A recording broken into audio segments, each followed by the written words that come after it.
ce soir pour son roman La vie de ma mère. Magid, merci d'être là. Merci de me recevoir, mon cher Baptiste. Alors je sais qu'en plus il y a une très grosse tournée, parce que j'ai vu sa feuille de route, et je crois que là, il est pris juste tous les soirs pendant les 2 prochaines semaines. Voilà, un peu partout en tournée pour ce roman. Et c'est très bien ainsi, puisque c'est un excellent roman, et on va évidemment en parler ce soir. Magid, il se dit en 4e de couverture de ce livre que c'est le premier roman. Or, il y en a beaucoup ici qui ont lu du Magid Cherfi. Est-ce que tu peux nous parler un peu de ce fameux premier roman, et pourquoi on dit premier roman? Oui, parce que jusqu'à présent, j'ai beaucoup écrit des choses autobiographiques. Et d'ailleurs, je suis quelqu'un qui écrit, qui ne sait écrire que ce qu'il a vécu. Donc voilà, quand j'écris, je me raconte. Alors, je romance toujours un peu parce que il nous faut bien protéger tous ces gens qui sont là autour de votre vie, autour de l'aventure.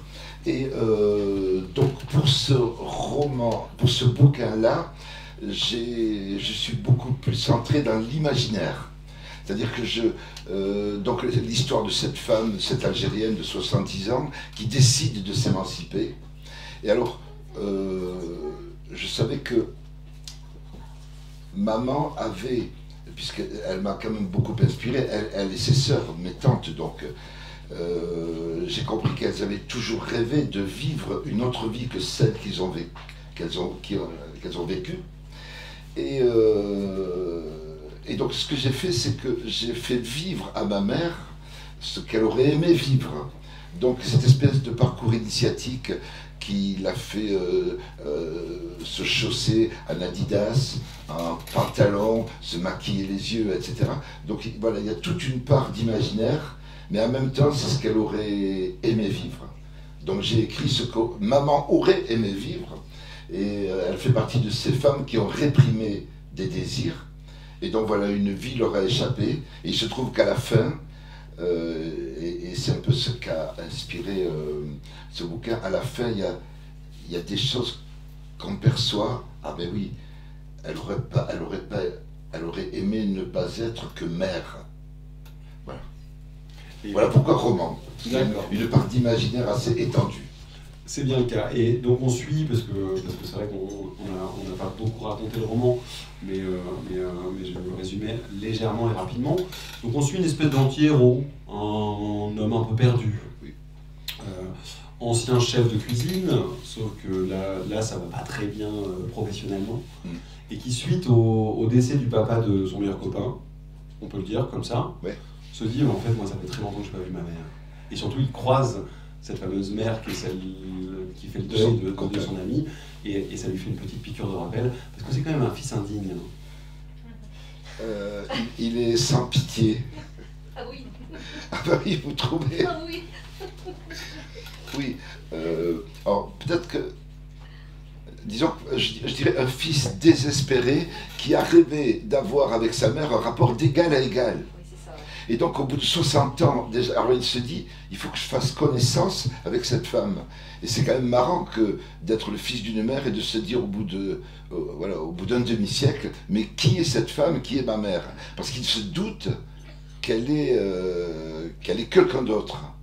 Et notamment, moi, le livre a démarré par cette inspiration. Il y a une vingtaine d'années, je me retrouve assis près de ma mère, et il y a des jours comme ça où tout à coup, c'est plus une mère qu'on a en face de soi, c'est une femme. Et elle a plus un fils en face d'elle, elle a un adulte susceptible de comprendre un certain nombre de choses. Et elle se lâche, un moment de confiance, un moment de confidence, et elle me dit, ces premiers jours quand je suis arrivé en France, on est arrivé dans ce camp, et il y avait ce beau gitan au regard ténébreux. Et là, j'ai durci comme une glace. J'étais tétanisé, parce que j'ai compris tout de suite que c'était pas ma mère qui me parlait, mais une femme. Et j'ai pas voulu en savoir plus. J'ai eu peur.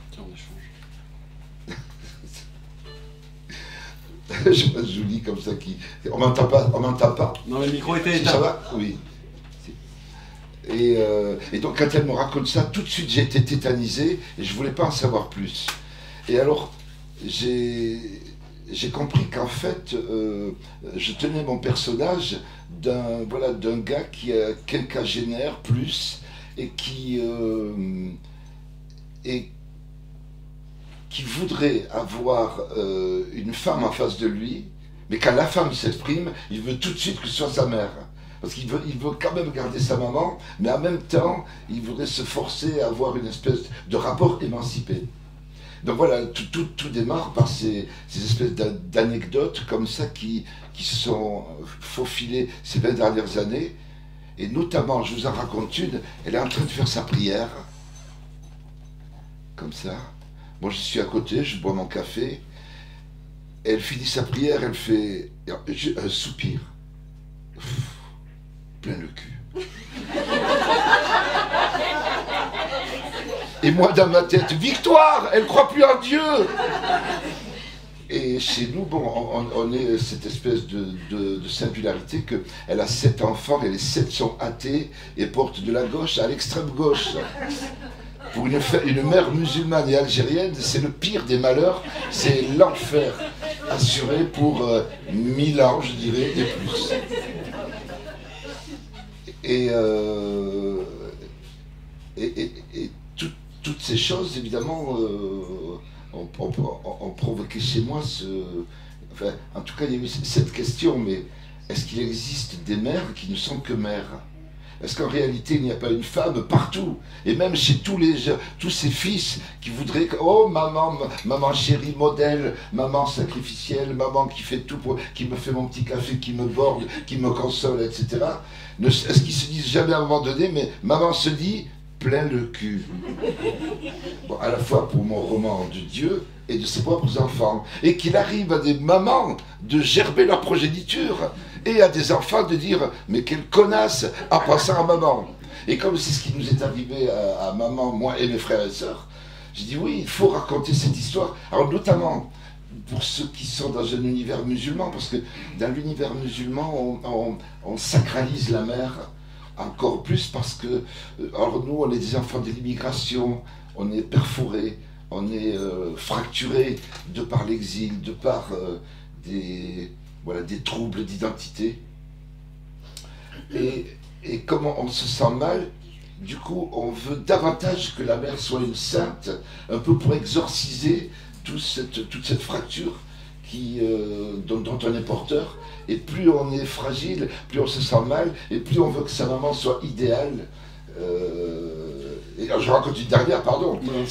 Là, c'était il y a quelques mois. J'étais dans une terrasse de café, des jeunes d'origine marocaine ou tunisienne, je ne sais pas, enfin de ces mômes qu'on dit des quartiers populaires. J'étais dans mon coin et je les entendais dire, moi, ma mère, dès que j'ai des sous, je lui paie le pèlerinage à la Mecque. Sur Allah, sur le prophète. L'autre disait, moi j'achète une maison en Kabylie. L'autre, moi ma parole, j'achète une Mercedes, elle va rouler en Mercedes. Et je me suis dit, quand j'avais 20 ans, moi aussi je voulais payer une Mercedes à maman. Je voulais lui payer un pèlerinage, je voulais qu'elle soit une sainte. Et voilà toutes ces anecdotes m'ont amené à construire ce bouquin. Eh bien écoute, ma foi, c'est très réussi puisque le lien entre cet homme et sa mère, ma foi, est très bien réalisé. Elle n'est pas agréable, cette maman. Parce que là, tu sors des petites anecdotes et finalement... mais dans le roman, elle est presque détestable au début. C'est une vraie Tati Daniel. Elle est dans son jus, en tout cas. Oui, elle pourrait apparaître comme détestable façon Tati Daniel, mais en vérité, quand on est issu d'un milieu misérable, pour élever... Alors parce que, voilà, ces femmes de l'immigration, souvent, voilà, elles ont 7, 9, 11, 13 enfants. Et que pour porter toute cette famille, quand on est totalement démuni matériellement, mais aussi démuni intellectuellement, il y a une violence qui émerge parce qu'il faut bien porter tout ça. Et c'est pas vrai que quand quand on est d'un milieu défavorisé, on n'est pas porté sur la pédagogie façon Dolto, les petits mamours. Il est 4 heures, mon chéri, voici ton gâteau. Non, c'est pas ça, c'est prends ton sandwich suivant, prends ton sandwich suivant. Donc il y a une violence qui est de la misère même. Et donc, je la fais violente parce que à la fois elle est démunie et en même temps, elle a l'espoir d'un jour apprendre à lire, à écrire, l'espoir de s'émanciper. Alors elle se sacrifie pour ses mômes, elle fait tout pour qu'ils aient un parcours scolaire assez intéressant, un peu comme ce que je racontais dans ma part de Gaulois. Donc elle atteint le bac. Elle atteint le bac et je passe le bac, elle apprend que je l'ai, elle m'attend au bout de la rue. Elle m'attend au bout de la rue et elle veut que les 300 familles qui composent la cité me voient. Vous allez voir ce que vous allez voir, mon fils arrive. Et elle est au milieu, elle est plantée comme ça. Et je vous raconte pas, vous avez qu'à lire ma part de Gaulois, quand même. Et donc cette violence, elle naît du fait qu'elle a permis à ses mômes de s'élever. Et elle le reproche de ne pas l'avoir aidé à elle à s'élever, à apprendre à lire, à apprendre à écrire, à passer son permis, à avoir une fiche de paix, à l'avoir peut-être, pourquoi vous ne m'avez pas aidé à divorcer de ce mec-là qui vous sert de père? Et nous, on regarde une ombre qui, depuis 40 ans, lui sert son petit café. Et nous, quand on était mômes, alors elle lui sert son café, elle le touille. Et lui, il est là, il fait la grimace. Et croyez-moi qu'il ne dit pas merci, c'est pas le premier réflexe. Alors enfant, on dit c'est super, comme maman est gentille avec papa. Tous les soirs, il fait son... Et puis à l'adolescence, on ne le dit pas parce qu'on ne veut pas prendre une tarte dans la gueule. On regarde le père, on dit eh, connard, tu ne peux pas te faire ton café. Et puis les années passent et on trouve que c'est carrément une agression que de voir ce mec se faire servir un café touiller, et parfois ne pas le boire. Et c'est là qu'un jour, à ne pas le boire, à un moment où on a pris conscience de ce qu'étaient les valeurs, de ce que représentait voilà, l'oppression faite aux femmes, et notamment en milieu musulman. Même si toutes les sociétés oppressent les femmes, moi j'avais des copains de lycée où je voyais des rapports plus modernes entre les parents. Et en tout cas, entendre des femmes dire merci quand tonton Jeannot se faisait servir. Et à la fin, carrément, ça a été pour nous absolument insupportable. Jusqu'à ce qu'on ait fini par lui faire ne pas touiller le café, mais non, il faut que je le serve. Parce que maman tenait quand même, comme toutes ces femmes oppressées, tenait à être exemplaire au nom de la famille, au nom de la tribu. Et donc il faut quand même être exemplaire. Et être exemplaire, c'est la parfaite attitude de la soumission. Et c'est comme ça qu'on élève les mères, ou les femmes en exemple, quand elles ont fait acte de soumission, sinon ce sont de mauvaises mères. Et donc elle tenait à garder son image pour sauver l'honneur de papa. Et comme je crois que je l'ai écrit, pour sauver ses couilles. Parce que finalement, en guise de tradition, il s'agit toujours de sauver les couilles d'un homme. Et c'est ce qu'on a compris au fil des années. Voilà pour l'exemple du petit café. Et c'est vrai que dans le roman, on voit tout de suite que tu essaies de lui redonner sa dignité à cette dame. Il y a la scène incroyable où elle est chez le médecin. Elle a des soucis de santé, on ne s'étendra pas forcément dessus, vous lirez. Le médecin l'appelle mamie. Oui. Et son fils, comme elle, vont réagir. Il y a cette envie-là de lui redonner cette dignité à cette mère kabyle. Alors, il est pris, il est un peu dans sa schizophrénie à lui, notre héros. C'est qu'à la fois, alors, est-ce que je veux que ce soit une femme qui s'émancipe, ou est-ce que je veux que ça reste ma mère? Et alors, quand il arrive, je raconte juste un petit bout, il arrive dans le cabinet du rhumatologue, bah, il commence à la palper. Alors, il dit, alors moi je me mets de dos tout de suite, relevez la jupe. Oh, oh, oh! Et maman ne dit pas non. Et elle se laisse aller parce que, d'abord parce qu'elle sait que c'est pour son bien, et puis il la masse, et j'entends presque un gémissement de plaisir. Ah! Mais tu gémis, connasse! Alors il est là, il veut qu'elle guérisse, mais il veut pas qu'elle jouisse d'une espèce de massage sur les genoux, puis hop, il la tord un petit peu comme ça. Mais il reste, voilà, il reste entre deux eaux, il est gêné parce que sa maman est manipulée par des mères masculines.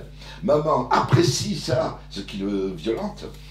Et en même temps, il s'est dit, bon, mais c'est pour qu'elle aille mieux et qu'un rhumatologue doit forcément palper un bout de peau. Voilà pour une de ces péripéties qu'il vit, parce qu'en voulant l'aider à se soigner, il la pousse finalement à s'émanciper, il l'encourage tout en ne le voulant pas, et chaque fois c'est une épreuve pour lui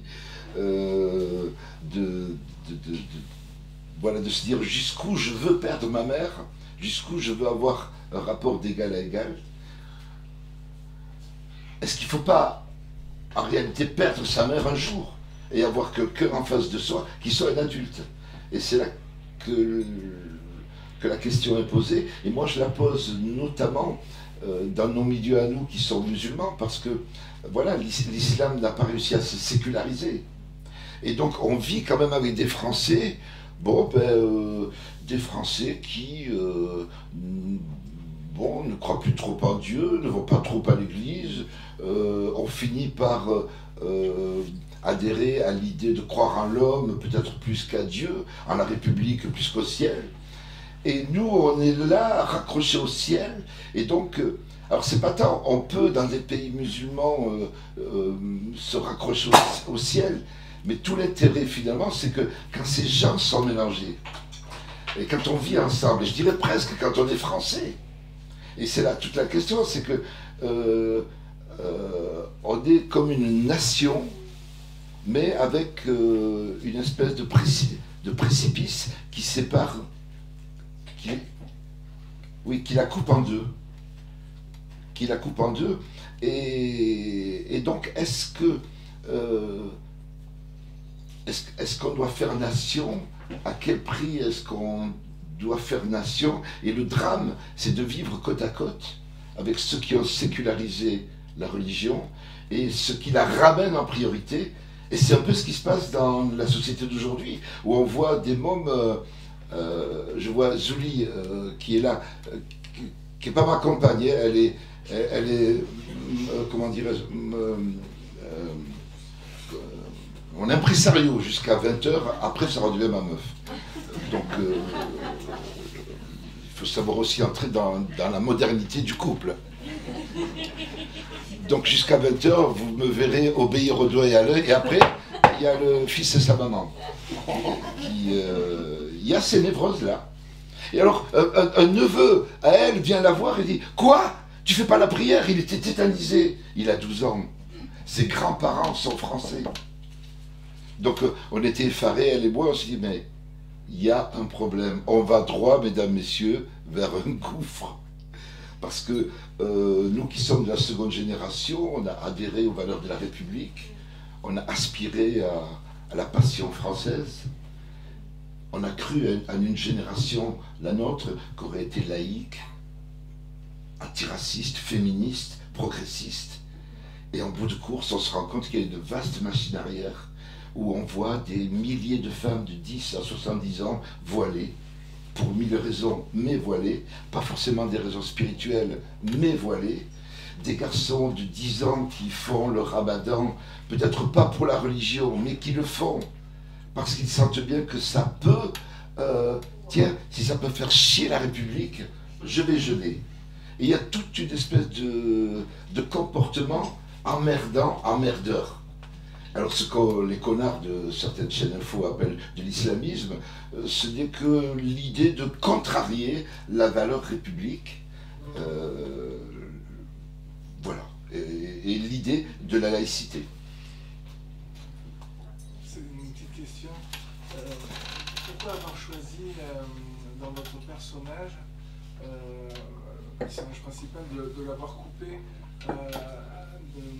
du lien entre leur grand-mère et les enfants? On a l'impression qu'il qui la connaissent pas, la grand-mère. Et absolument. Voilà, c'était un peu ma question. Pourquoi oui, on a fait ce choix? Effectivement, il a passé sa vie à séparer ses enfants de ses parents parce qu'il a pensé que les accrocher à des aliénés pouvait provoquer une espèce de trouble identitaire. Et un peu comme si c'était dit, si je ne les fais fréquenter que des Français, ils mangeront du porc, ils seront laïcards, républicains, gauchistes, athées, je ne sais quoi. Et en fait, ça ne marchait pas. C'est pas en séparant ses grands-parents qu'on facilite, en fait, oui, une façon d'identité, de se retrouver. Et il croit pouvoir les apaiser dans le registre au moins identitaire. Et en fait, eux, ils s'en sont débarrassés, en réalité, puisque autant le père essaie d'être un Français exemplaire, autant eux, cette troisième génération, se dit si les Français ne nous aiment pas, on s'en fout. Si on n'est pas considéré comme Français, on s'en fout, d'autant plus qu'ils le sont. Et comme ils le sont de manière beaucoup plus naturelle que le père, ils n'ont pas, eux, besoin de prouver qu'ils sont français, ils n'ont pas besoin d'être exemplaires. Et ils regardent un père, mais arrête de vouloir être exemplaire, de vouloir prouver que tu es français. Et donc c'est l'erreur qu'il fait.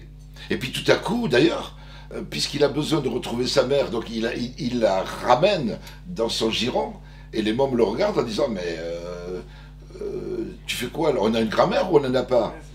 Et d'ailleurs, comment veux-tu qu'on ait une grand-mère si toi, tu n'as pas de mère? Donc c'est un peu pour cette raison. Et je répondais à votre question. Oui. Et ce qui est extrêmement touchant, c'est qu'il est quand même très très attentionné avec sa maman, même s'ils s'envoient des vannes tous les deux. Et on sent qu'il est quand même aux petits oignons, quoi. Je veux dire, il est soucieux de sa santé, il est soucieux de son bien-être. Et on a l'impression qu'il redécouvre, enfin, il y a comme une deuxième rencontre, une deuxième naissance. Oui. Et ça, c'est extra. Alors, je ne raconte pas la fin parce que la fin est extrêmement touchante. La fin, j'ai adoré la fin. Mais oui, je pense qu'il y a beaucoup de pudeur aussi de la part de ce fils. C'est peut-être pour ça qu'il ne veut pas voir dans sa mère une femme. Parce que la maman, c'est la maman. Et enfin, moi, j'ai aussi un fils aîné. Que vous adorez? Ah, mon fils, enfin, j'ai 2 enfants, oui. Elle m'en a pas encore parlé, de son fils. Non, mais j'ai un fils que j'adore et on est extrêmement proches. Mais je suis persuadée qu'il ne voit pas en moi la femme. Parce que je me souviens une fois à un de ses concerts, j'arrive, il me fait « Oh, bah dis donc, comment t'es habillée ?» Bah, je dis « On est à un concert, on n'est pas à un concert. » Et alors, est-ce qu'il a voulu dire « T'es trop sexy, t'es trop ça, trop... » Je sais pas trop ce qu'il a voulu dire. Et puis, je lui dis « Mais attends, là, je dis, je suis plus ta mère, là. Je dis, là, je viens en tant que fan. » Et là, c'est pour ça que en lisant votre livre, je me suis dit « Tiens, oui, c'est rigolo, ça m'a rappelé aucun fils ne voit dans sa mère une femme, je crois. Mais c'est une question de pudeur, je pense. Enfin, je pense. Moi, j'ai senti beaucoup de pudeur de votre part à vous dans le livre. Il y a de la pudeur, certainement, mais surtout, il y a une aliénation. Ben oui, parce que c'est la mère qui fait... Moi, mon côté macho, mon côté masculin, c'est ma mère qui me l'a inculqué. Oui. Parce que... Alors, c'était une féministe d'instinct, instinctive. Et on a été élevé avec toujours cette idée de « Vos sœurs ne sont pas vos esclaves ». Et donc... elle a initié un féminisme qu'on a intégré, si j'ose dire, de manière assez naturelle. Parce que dès l'enfance, vous savez qu'il y a cette chose-là, qui est le garçon, la fille, et que l'un n'est pas l'esclave de l'autre. Alors il y avait ce côté donc féministe, un peu moderne, et respectez vos sœurs, mais sois un homme. Oui, voilà. Voilà. Elle-même prise dans ses propres contradictions. Et les contradictions s'infusent donc et donc cette aliénation infusée empêche notre héros quinquagénaire d'être tout à fait à l'aise. D'ailleurs, cette question du genre va être, moi je trouve, très présente par rapport à la cuisine, la question de la cuisine. C'est-à-dire que lui, il est cuisinier. Et en fait, dans sa culture, on lui dit que tu fais la cuisine. Ouais. Et il ne cesse de reprendre ceux qui vont lui dire ça en disant non, je suis cuisinier, c'est pas la même chose. Ouais. Parce que c'est une tâche de femme. Oui. En tout cas, dans sa culture. Oui. Et donc ça, c'est quelque chose qui est assez surprenant. Et elle-même, la maman, alors j'en viens à ma scène préférée du roman, ma foi, c'est celle du restaurant, puisqu'il emmène sa mère au restaurant. Ouais. Est-ce que tu veux bien nous en raconter un peu cette question de la nourriture qui est finalement extrêmement présente et le rôle de cette mère à ce moment-là? Donc lui, il choisit d'être cuisinier parce qu'il a un idéal de mixité, un idéal de république cosmopolite. Il est obsédé par... c'est en se brassant les uns les autres qu'on finira par abattre le racisme. Et il trouve dans la cuisine ce qu'il n'a pas trouvé dans sa propre vie. C'est-à-dire une société s'acceptant multiculturelle, où les individus seraient multiples. On ne serait pas que hommes, on serait hommes et femmes. Les hommes ayant une femme en eux, les femmes ayant un homme en eux. Alors, il s'est essayé à cet idéal, il ne l'a pas vu dans sa réalité. Et dans la cuisine, il invente ces plats qui sont cette mixité qu'il n'y a pas dans le réel. D'où les burgers kurdo suisses. Il va chercher l'invraisemblable pour... voilà. Pour sublimer un petit peu des idéaux qu'il porte en lui. Et alors à la fois par la cuisine, il trouve cet idéal de mixité. La preuve, c'est que les enfants adorent tous ces burgers. Il fait quand même des burgers pour plaire aux jeunes ou à ses enfants. Et en même temps qu'il cuisine donc des choses pour sublimer des idéaux, en même temps, il est cuisinier. Et cuisiner je dirais dans toutes les cultures en vérité, mais c'est fort chez nous. D'ailleurs même, il fait un petit bout de vaisselle et son beau-frère lui vient torcher à l'oreille. « T'es un pédé ou quoi ?» Comme si faire la vaisselle, c'était être homosexuel. Et... j'avais raconté d'ailleurs sur ma part de Gaulois que lire était aussi une façon d'homosexualité. Et donc la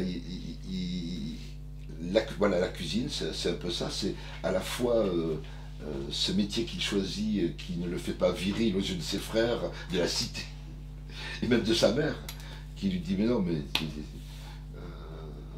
quand on est un homme, on ne fait pas la cuisine. Et en même temps, voilà, il ravit ses enfants parce que... et il console son idéal parce qu'il réussit, voilà, des mélanges qui n'existent pas dans sa réalité. Alors moi j'ai trouvé que la question aussi des frères et des sœurs était quelque chose d'assez présent dans le roman. Tu annonces déjà dès le début qu'ils sont plutôt une légion, ils sont beaucoup, et pourtant c'est le seul qui va avoir ce lien privilégié.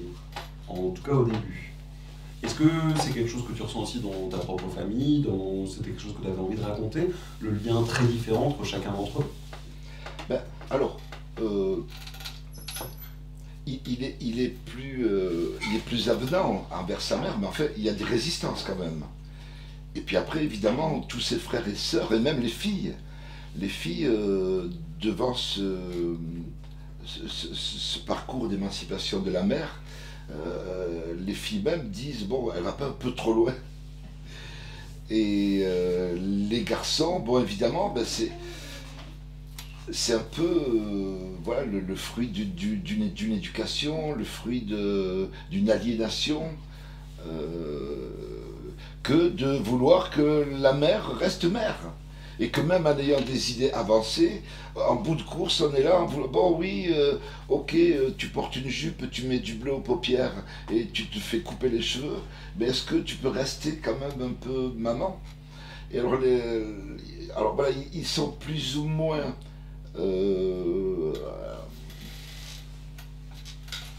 oui, différents parce qu'ils n'ont pas exactement la même approche, mais ils ont quand même tous les trois une forme d'hostilité plus douce chez notre héros Slimane, un peu plus dure chez l'ouvrier peut-être, ou peut-être chez l'autre frangin, mais l'un dans l'autre, c'est l'histoire des hommes en fait. C'est l'histoire des hommes qui ne veulent pas admettre qu'une femme puisse être un individu en vérité, voilà, qui est en pleine possession de son libre arbitre. et qu'on croit toujours que parce qu'on débarrasse la table, on est un homme assez émancipé, ou parce qu'on a offert une fleur, une bague, on croit qu'on a été galant, digne d'une forme de civilité, etc. Et dire souvent, je dis aux femmes, enfin je sais pas à Bergerac, mais quand on vous offre des fleurs, demandez-vous quand même avant tout pourquoi. Avant de dire merci mon amour. Et je trouve que c'est intéressant le doute dans l'amour. Dire tiens, il m'offre des fleurs, ou une bague d'ailleurs, ou une bague, qui est une façon de faire la paix. Et donc une femme doit tout le temps se demander mais quelle est cette paix qui vient me rechercher. Donc oui, on peut dire que c'est le plus féministe de mes bouquins de toute façon, puisque le but était quand même d'aller au bout de cette histoire-là. Et alors pour l'écrire, t'as été échangé avec ta mère, tu as raconté des anecdotes qui étaient personnelles, parce que tu le disais toi-même tout à l'heure, en fait, c'est aussi le portrait de ta maman qu'on suit là dans ce roman. Alors, le portrait de ma maman dans le sens où elle aurait aimé vivre ce que j'ai raconté. Elle l'a pas forcément vécu. J'ai imaginé une histoire d'amour parce que j'ai subodoré. Permettez-moi ce verbe qui m'élève. Hein, oui. Mais j'aime bien m'élever quand je suis comme ça en public. J'ai subodoré de l'amour chez maman. Chez divers chirs et autres vieux, comme ça, il est gentil lui. Oh, et on sent qu'il y a quelque chose qui palpite dans le cœur. Et 3, 4, 5 fois comme ça. Donc ça a été que des petits... Il est joli. Et on n'en dit pas plus, et je ne vais certainement pas aller dire... Oui, tu veux dire... alors, qu'est-ce que tu ressens, maman, là? Une palpitation dans ton cœur? Tu voudrais partir en balade sur les berges de la Garonne avec le monsieur? Et pourquoi pas? Alors moi, personnellement, j'ai pas osé. C'est mon côté aliéné. Bien sûr que j'ai pas osé. J'ai pas osé pousser maman à faire des balades avec cher Ahmed sur les berges de la Garonne. Et alors elle supporte pas la fumée, tout à coup là, ah oui, c'est plus gênant. Devant ce bonhomme, ouais, c'est plus du tout gênant. Ouais, ouais. Et ils sont tétanisés, les fils. Oui. Ils sont tétanisés. Oui, oui. Oui, parce que voilà, on veut pas que sa mère soit libre, parce que c'est un prix trop cher payé. Et comme les mômes sont fracassés de par leur propre turpitude, il faut qu'il y ait quelqu'un qui... C'est pour ça qu'on dit mère sacrificielle. Il faut que la mère soit sacrifiée, et il préfère sacrifie-toi maman, fais semblant d'être une mère, mais on a encore besoin de croire qu'il y a cette pureté dont on est dépourvu. Est-ce qu'elle t'a fait un retour sur ton roman? Parce qu'effectivement, là, tu en parles très vite, et en plein d'interviews, tu dis que c'est son portrait que tu dresses. Alors, c'est son portrait, c'est celui de ma mère, de ses sœurs. D'une mère. D'une mère, voilà. De ces femmes qui se sont sacrifiées, qui ont été sacrifiées, qui ont réprimé tout désir jusqu'à la fin. Donc, c'est ce portrait-là, qui est très ressemblant de ma mère, mais ressemblant à beaucoup de ces mères venues à 20 ans, dans les années 60, descendues des montagnes, parce qu'il y a des immigrations diverses et variées. Cette femme, elle descend de la montagne, elle ne sait pas que le monde est... Elle sait à peine le prénom de son grand-père. Donc voilà, c'est des gens tétanisés par la misère, la colonisation française, et puis et la tradition patriarcale. Donc elles partent déjà piétinées, elles partent plates, et elles arrivent en France et rien ne les regonfle.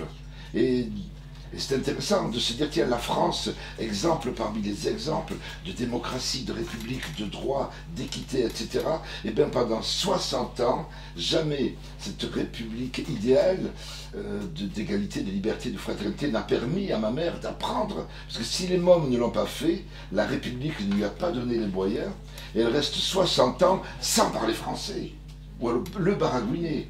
Et on s'est dit, mais c'est quoi ces idéaux de considérer les êtres humains à égalité et de dire tous vous aurez droit, et chacun a droit à. Et c'est toute la réticence du coup qui naît de ce manque. C'est comment autant d'idéal peut donner naissance à tellement rien. Vous aviez là des dizaines, des centaines de milliers de femmes pour donner l'exemple de voilà comment nous élevons l'individu, comment nous le faisons accéder au libre arbitre. Et ces dizaines et des dizaines de milliers de femmes sont restées 60 ans sous le joug patriarcal, familial, sans apprendre à lire, à écrire, à parler français, sans... oui, voilà, en étant resté... Donc, finalement, piétiner avant, piétiner à la fin. D'où après, évidemment, mon inspiration de... Mais comment de tels idéaux, et il n'y a que la France pour en avoir de tellement puissants, vous serez égaux les uns les autres, entre hommes, et puis hommes et femmes, et puis... et à ce point de ne pas atteindre ces minima-là, font qu'on comprend qu'il y a aujourd'hui, j'en reviens à ces deux sociétés qui se séparent, parce qu'elles ont fini par comprendre, ah oui, mais votre universalité, elle ne concerne que les Blancs. C'est ça. Et que les hommes. Et que les hommes. Excusez mon peu de féminisme, mesdames. Mais j'ai envie de vous laisser la parole quand même, parce que je trouve que je parle trop. Non, non, c'est bien, c'est bien. Puisqu'il vous lance l'invitation. Des suggestions, voilà. Et est-ce que vos frères et sœurs l'ont lu, le livre? Qu'est-ce qu'ils en ont pensé? Mes frères ont peur de mes livres. Mes sœurs en sont gourmandes. Parce que c'est vrai que voilà, j'ai une espèce de féminisme dans mon écriture qui les ravit. Et donc elles demandent toujours un second livre privé où il y aurait le double de ce qui est publié. Et donc comme maman ne sait pas lire, elle ne peut pas me lire. Donc mes sœurs font des résumés. Qu'est-ce que tu prends dans ta gueule, maman? Mais qu'est-ce que tu ramasses? Et je crois que ma mère enregistre, elle fait sa synthèse, elle dit, ouais, je les ai kidnappés enfants pour qu'ils s'élèvent.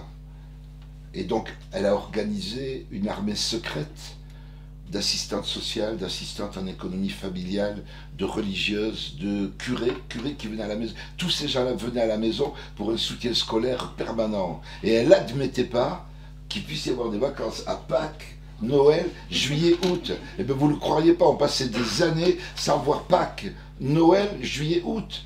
Les mecs on entendait les copains jouer au foot, s'éclater, et nous, on perfectionnait nos imparfaits du subjonctif un 15 juillet. Vous le croiriez? Alors évidemment, nous sommes champions du monde en orthographe, grammaire et conjugaison. Et le foot? Et être issu des quartiers nord et être mauvais en foot, mais quelle damnation, madame, quelle damnation. Être mauvais dans des centres-villes en foot, ça va, mais nous... Et pourquoi je vous raconte ça? Je sais pas.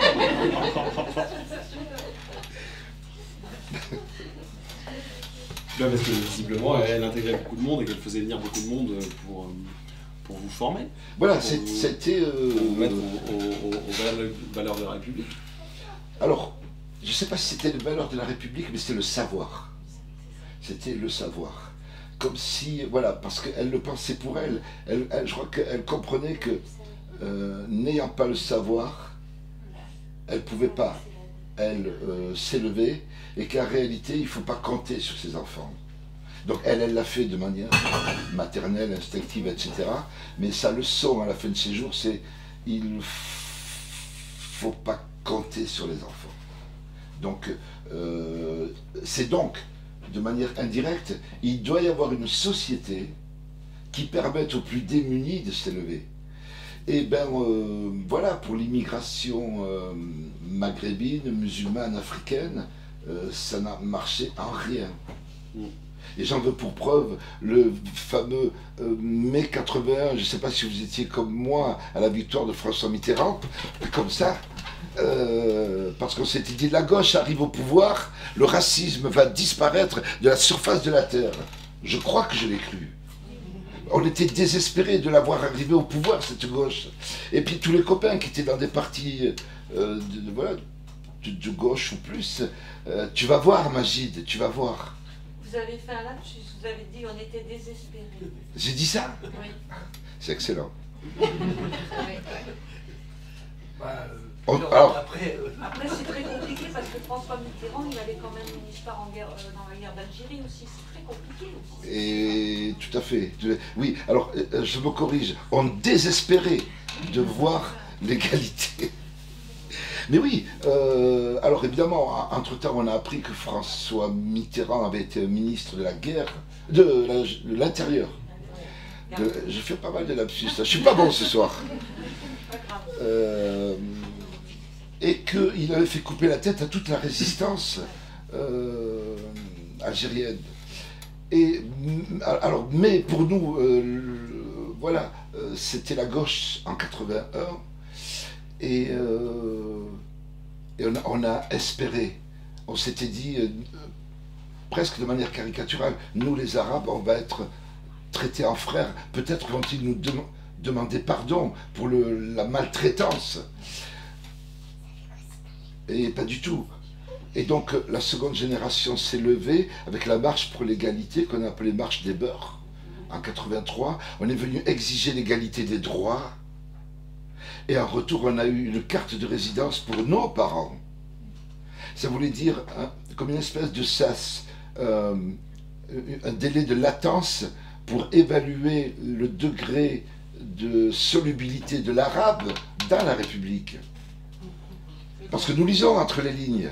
Mais pourquoi vous ne donnez pas tout de suite des cartes de résidence, des cartes d'identité françaises à nos parents? Infuser de l'empathie envers la République pour que nos parents nous infusent cette empathie. Et pas du tout. C'est tout le temps évaluer cette espèce de doute, de suspicion à l'endroit de l'immigration. Et puis 2 ou 3 ans plus tard, il y avait la prime au départ aussi quand même. Non, ça c'était Giscard. 85, 86. Ah, je suis sûre que j'ai travaillé à ce Une prime au départ? Ah ouais. Ah oui, parce que moi je me rappelle du million de Giscard d'Estaing. Si vous prenez pour 10 000 francs, vous pouviez repartir. Vous vous rappelez pas de ça? Les 10 000 francs de Giscard? Vous êtes trop jeune, c'est pour ça. Pendant Giscard, j'avais pas 18 ans. Mitterrand, oui. C'est possible qu'il y ait eu des primes. Il y avait des primes aussi. Des primes au départ. Et justement, c'est que nous vivons dans cette espèce de suspension, au bout de 80 ans de présence, comme si la France attendait un départ. Et comme si nous-mêmes, nous n'étions pas sûrs d'être définitivement installés. C'est ça qui crée la tension, finalement. Si vous pouviez repartir, et si tout à coup, 7 millions d'immigrés musulmans décidaient de leur plein gré de repartir chez eux, en se disant, les Français, on les a assez fait chier comme ça. On les a assez embêtés pendant un demi-siècle, on repart. Et en y réfléchissant, je me suis dit, tiens, ce serait une excellente idée de film.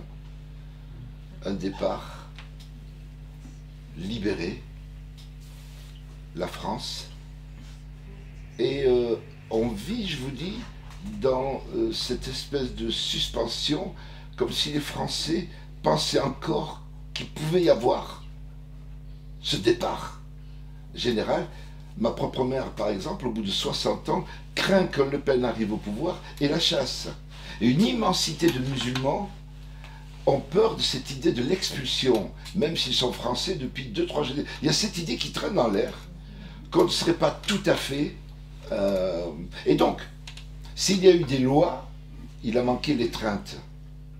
Je veux dire par là, cette histoire de carte d'identité aurait infusé de la sympathie, j'aurais été infusé de sympathie, j'aurais peut-être entendu mon père dire « La France, ouais, c'est chouette, fiston ».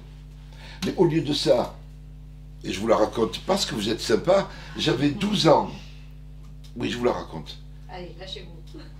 Vous croyez? Oh, ouais, allez, j'y vais. Tomber la chemise. Oui, tomber la chemise. Ça, je ne me rappelle plus personnellement. Tu le sais, Dorine, moi ce titre, je l'ai effacé de ma mémoire, mais ça m'a fait plaisir de revoir des images. Je devais avoir 12 ans, et mon père me dit, viens mon fils, il faut quand même que je te raconte mon premier jour d'arrivée en France. Et alors, à peine le bateau à quai comme ça, comme une clameur, des gens qui nous appelaient, on était descendus, et ils nous ont offert des fruits. Ils avaient des paniers pleins de fruits extraordinaires, du pain, plein de choses comme ça. Ils nous ont étreints. Et puis on a marché. Et le long de la Canebière, ils avaient décoré les rues, des hortensias sur les balcons, des bégonias, je ne sais quelles fleurs. On a marché, monté, et jusqu'au bout de cette Canebière, on entendait encore « Bienvenue! Bienvenue !» Je l'ai regardé tétanisé, bien sûr. Il m'a regardé lui-même, il m'a dit « Mais tu m'as cru ?» Pow ! Il m'a arraché la tête. « Jamais les Français ne voudront de toi. » Et c'était une façon de me préparer, puisque il n'a pas reçu cette confiance, cette adhésion, cet accueil. C'est pour ça que je parle d'étreinte. Alors évidemment, étreindre un Algérien, vous me direz, bon, laisse-nous réfléchir un peu.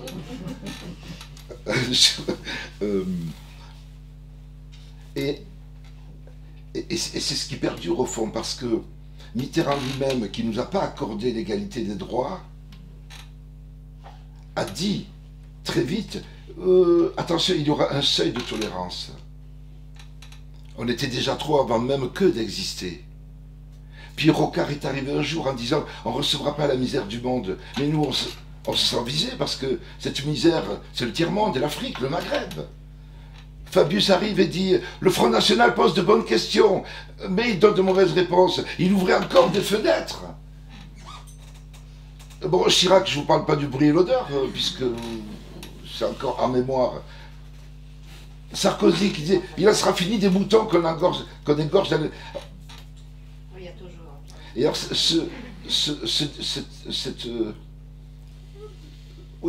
ces annonces lancinantes, nous les enregistrons. On est visé. Et je ne vous parle pas de François Hollande, qui préconise la déchéance de la nationalité. Mais je vous le demande, messieurs, mesdames, est-ce qu'on aurait préconisé la déchéance de la nationalité pour l'immigration italienne, espagnole, ukrainienne, suisse, que sais-je? Non, il visait l'arabe et le noir, François. Et nous lisons entre les lignes, et donc nous reculons. Et les gens se disent, mais pourquoi il y a une telle tension? Parce que tout ça est assimilé, enregistré. Nous sommes dans la suspicion, les gars, et nous représentons désormais une menace. Nous sommes en soi une menace. Et résultat des courses, les Européennes que vous voyez arriver, évidemment, Jordan, son prénom, Bardella et les présidentielles, c'est quasi probable. Et donc cette immensité dégueulasse débarque, arrive et dit oui, s'il pouvait repartir. Et il faudrait que nous aimions la France de manière exemplaire. En tout cas, les choses sont... Voilà, il est bien tard pour récupérer des choses. Et moi-même, j'ai beau chercher au plus profond de ce que j'ai d'intelligent en moi, je me dis, c'est où la gauche déjà? Parce que trop de... Déjà, c'est vous. La gauche? Bah oui, quand même. Bah, c'est gentil de votre part. Oh, bah, je ne regrette pas d'être venu, Baptiste. J'ai perdu beaucoup de gauche moi-même. Hein. Il y a le désespoir qui Vous avez une petite trace. Une petite trace, ouais. Une petite trace. C'est un roman lumineux, on est sombre, hein, il parle politique, mais je vous assure que tu as un grand sourire pendant une grande partie du roman. Il y a beaucoup d'humour, mais je ne veux pas m'interdire une gravité, bien sûr. Parce que j'utilise l'humour pour masquer des choses graves, et c'est quand même intéressant que d'écrire des choses voilà, qui sont douloureuses, mais qui sont essentielles. C'est-à-dire, allons-nous vivre ensemble? Pourquoi c'est impossible? Et donc la question est intéressante, même si on la raconte de manière marrante, comme j'essaie de le faire dans tous mes bouquins. Voilà, d'amener une légèreté. Mais soyons capables d'être légers et capables de regarder la chose, de dire oui, on est mal, très mal. Alors jusqu'où ça peut aller mal? Bon, je sais pas. Et puis même si on me demandait des solutions, bien sûr que j'en ai pas. Bien sûr que j'ai pas de solution pour comment créer de la fraternité de Dieu. Tu as déjà eu des pistes de réponse tout à l'heure? peut-être la question de l'étreinte Oui. de l'accompagnement de ces mamans qui ont formé les futurs citoyens français, c'est déjà une réponse. Et il peut être pas trop tard. Oui, oui, au fond, c'est des bouts de réponse, parce que évidemment, j'y réfléchis depuis très longtemps, et je me suis dit, mais bordel, le pays des droits de l'homme, liberté, égalité, fraternité, c'est des valeurs, on peut pas être plus idéal que porteur de ces valeurs-là. Et je me suis dit, mais oui, mais finalement, on est victime de cette... C'est-à-dire que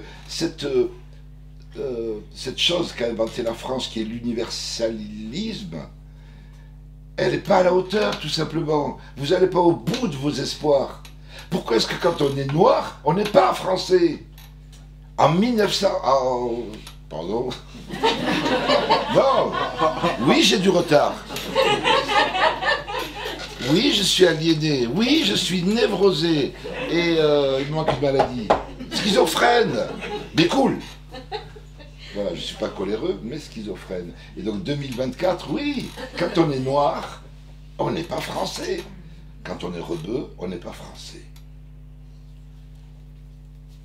Oui, je plombe. Mais pas du tout raciste. Et donc l'exemple de l'Algérie est extraordinaire, c'est que moi, mes grands-parents donc, sont nés français, puisque nés en Algérie. Ils ne l'ont jamais été. Mon père est né en Algérie, une Algérie française, donc il n'a jamais été français. Moi, je suis né en France. On m'a demandé un dossier de réintégration pour recouvrer la nationalité française. Donc, voilà, le projet ne va pas jusqu'au bout. Si il y avait l'idée universaliste, vous ne pouviez pas avoir des citoyens français et des sujets algériens. Comment c'est possible, cette schizophrénie intellectuelle? Ils l'ont digérée. Ils ont réussi à la faire passer jusqu'à ce que, comme c'est intenable, évidemment tout ça a explosé. Et on ne va ça ne sert toujours pas de leçon. Ça ne sert pas.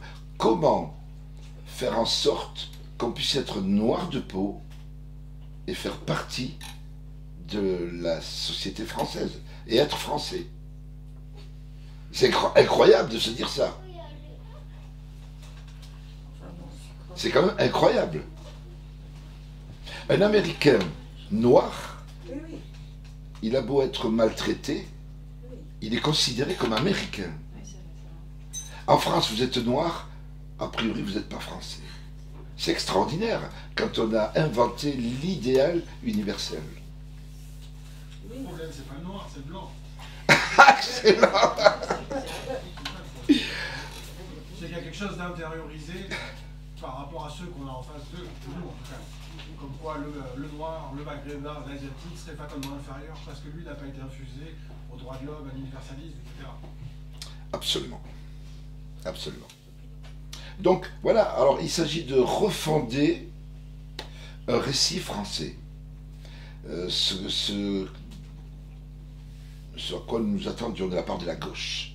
Refonder un récit français qui ne se repose pas sur le Baquercy, les traditions locales, la religion chrétienne, oui, accepter qu'il y ait autre chose,